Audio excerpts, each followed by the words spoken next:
Hello students, मैं वीरू, आपका online tutor. आपका बहुत बहुत स्वागत है वीरू द पॉलिटी ट्रैक पर। स्टूडेंट्स, हमने इस वीडियो में इससे पहले पढ़ चुके हैं कि किस प्रकार से सर्वोच्च न्यायालय का गठन हुआ है। हमने पिछले वीडियो में पढ़े थे कि सर्वोच्च न्यायालय के न्यायाधीशों की संख्या कितना होता है, उनकी नियुक्ति कौन होता है, किस आधार पे उनकी नियुक्ति होता है और उनका वेतन भत्ते, उनको पद से कैसे हटाया जा सकता है। इस तरह की बहुत सारे महत्वपूर्ण बातें हमने पिछले वीडियो में पढ़े थे। तो ज़रूर आप उस वीडियो को देखिएगा। इस वीडियो का आई बटन में दे रखे हैं और इस वीडियो के समाप्त होते ही आप एंड स्क्रीन पे ज़रूर देखिएगा। ठीक है, तो चलिए ज़रूर देखिएगा उस वीडियो को भी। अब हम इस वीडियो पे आते हैं और देखते हैं कि इसमें क्या है। तो इसमें हम पढ़ेंगे कि सर्वोच्च न्यायालय का क्षेत्राधिकार क्या है, यानी सर्वोच्च न्यायालय के क्षेत्राधिकार कौन कौन से होते हैं और उन क्षेत्रों में क्या क्या न्यायाधीश कार्य करते हैं। तो न्यायाधीश सर्वोच्च न्यायालय का जो पहला क्षेत्राधिकार है उसको कहते हैं हम प्रारंभिक क्षेत्राधिकार।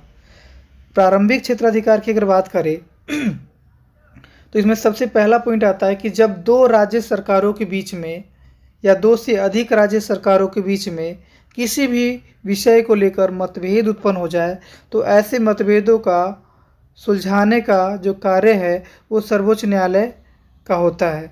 यानी ये जो क्षेत्राधिकार है वो सर्वोच्च न्यायालय के क्षेत्राधिकार में आ जाएगा। ठीक है।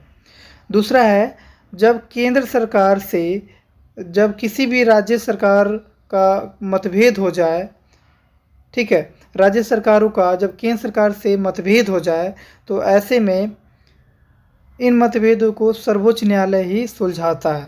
ठीक है।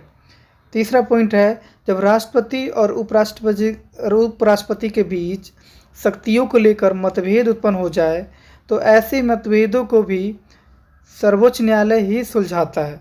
ठीक है। और चौथा पॉइंट है, जब मानवाधिकारों का उल्लंघन व्यापक स्तर पर हो रहा हो तो ऐसे में सर्वोच्च न्यायालय ही इसके सुरक्षा के लिए आदेश जारी करता है। तो इस तरह से प्रारंभिक क्षेत्राधिकार में 4 क्षेत्राधिकार थे, जो 4 कार्य था सर्वोच्च न्यायालय का, जो हमने सही से समझ लिए हैं और पढ़ लिए हैं। आई होप आपको समझ में आ गया होगा प्रारंभिक क्षेत्राधिकार। अब हम पढ़ेंगे अपीलीय क्षेत्राधिकार। इसमें मुख्य रूप से 2 पॉइंट है, एक दीवानी मुकदमा और दूसरा फौजदारी मुकदमा, जो अपराधिक मुकदमा भी हम कह सकते हैं। फौजदारी मुकदमा में अपराध से संबंधित मुकदमा शामिल किया जाता है, जैसे लूटपाट, मारकाट, हत्या, तस्करी आदि से संबंधित मुकदमा जो भी होता है, ऐसे मुकदमों को आपराधिक मुकदमा कहते हैं। इसमें पहला पॉइंट है, इसको समझना ज़्यादा ज़रूरी है। दीवानी मुकदमा वो मुकदमा होता है जो धन संपत्ति, जमीन जायदाद आदि से संबंधित होता है और ऐसे मुकदमों पर जो न्यायालय विचार विमर्श करता है, फैसला देता है, ऐसे न्यायालय को दीवानी न्यायालय कहा जाता है। तो दीवानी मुकदमा क्या होता है ये समझ लिए, और दीवानी मुकदमा पे जो चर्चा करता है, फैसला सुनाता है, ऐसे न्यायालय को हम दीवानी न्यायालय कह देते हैं। ठीक है। तो पहला पॉइंट तो समझ में आ गया। फौजदारी मुकदमा समझ लेते हैं। तो मैंने अभी बताया था कि फौजदारी मुकदमा लूटपाट, मारकाट, हत्या, तस्करी आदि से संबंधित मुकदमा होता है। ठीक है। यानी अपराध से संबंधित जो भी मुकदमा है वो आपराधिक मुकदमा कहलाएगा, यानी फौजदारी मुकदमा कहलाएगा।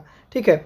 इसमें मुख्य रूप से 3 पॉइंट आता है और इसी को हम समझते हैं। जब किसी मुकदमे में अधीनस्थ न्यायालय ने किसी व्यक्ति को मुक्त कर दिया हो, यानी बाइज्जत बरी कर दिया हो, और उसी मुकदमा को दोबारा जांचा है उच्च न्यायालय ने और उसमें उस व्यक्ति को फांसी की सज़ा दे दिया है, तो ऐसे में सर्वोच्च न्यायालय इस मुकदमा को दोबारा से जांचेगा। ठीक है।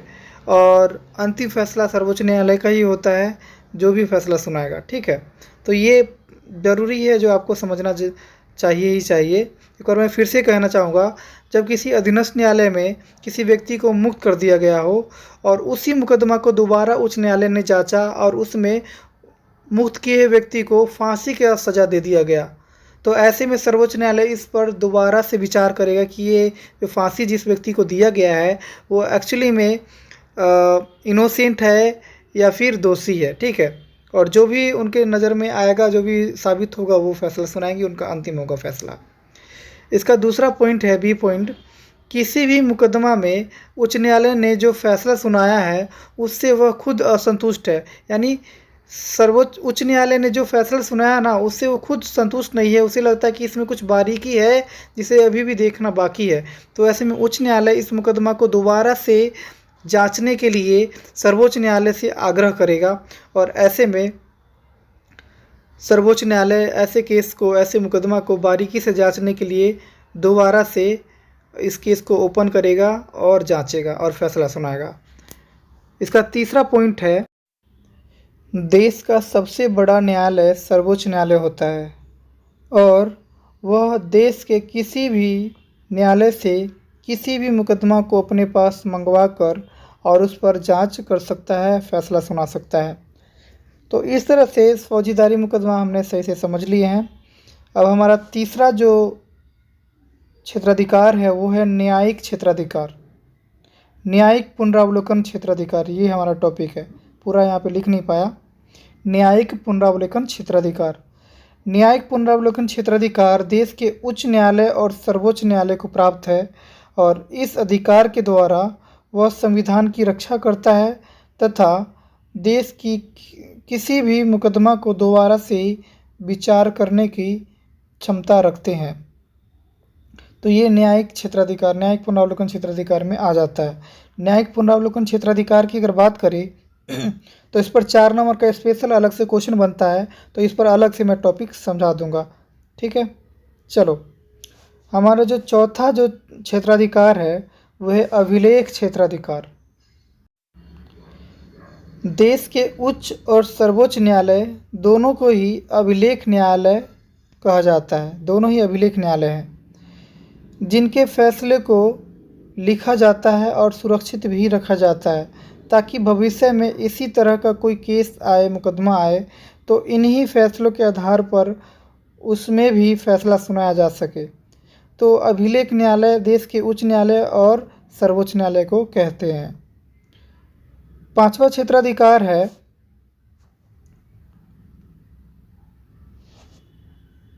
सलाह देने का क्षेत्राधिकार। राष्ट्रपति को कानूनी सलाह की आवश्यकता हमेशा ही पड़ती है और यही नहीं, लोक कल्याणकारी हितों से संबंधित भी सलाह की आवश्यकता पड़ती है। तो ऐसे में वह देश के सर्वोच्च न्यायालय से सलाह ले सकता है और ये सर्वोच्च न्यायालय सलाह देता है। छठा रिट हमारा है क्षेत्राधिकार है, वो रिट क्षेत्राधिकार है। देश में जब भी मौलिक अधिकारों का हनन होता है तो उसकी सुरक्षा के लिए सर्वोच्च न्यायालय ही आदेश जारी करता है और इसी आदेश को रिट कहा जाता है। मैं सिंपल शब्दों में कहना चाहता हूँ, मौलिक अधिकारों की रक्षा के लिए न्यायपालिका आदेश जारी करता है, इसी आदेश को रिट कहा जाता है। और कुछ एग्जाम्पल में जान लेते हैं, बंदी प्रत्यक्षीकरण, परमादेश, और भी 3 हैं जैसे कि प्रतिषेध अधिकार, अधिकार परीक्षा, उत्प्रेषण अधिकार। तो ये सारे के सारे रिटे हैं। तो आई होप आपको ये वीडियो अच्छा लगा होगा। अगर थोड़ा सा भी अगर वीडियो अच्छा लगा होगा तो प्लीज़ लाइक, शेयर, कमेंट और सब्सक्राइब कर दीजिएगा और साथ ही बेल आइकन को दबा लीजिएगा ताकि हमारा न्यू वीडियो का नोटिफिकेशन जल्दी मिल जाए। Thank you so much.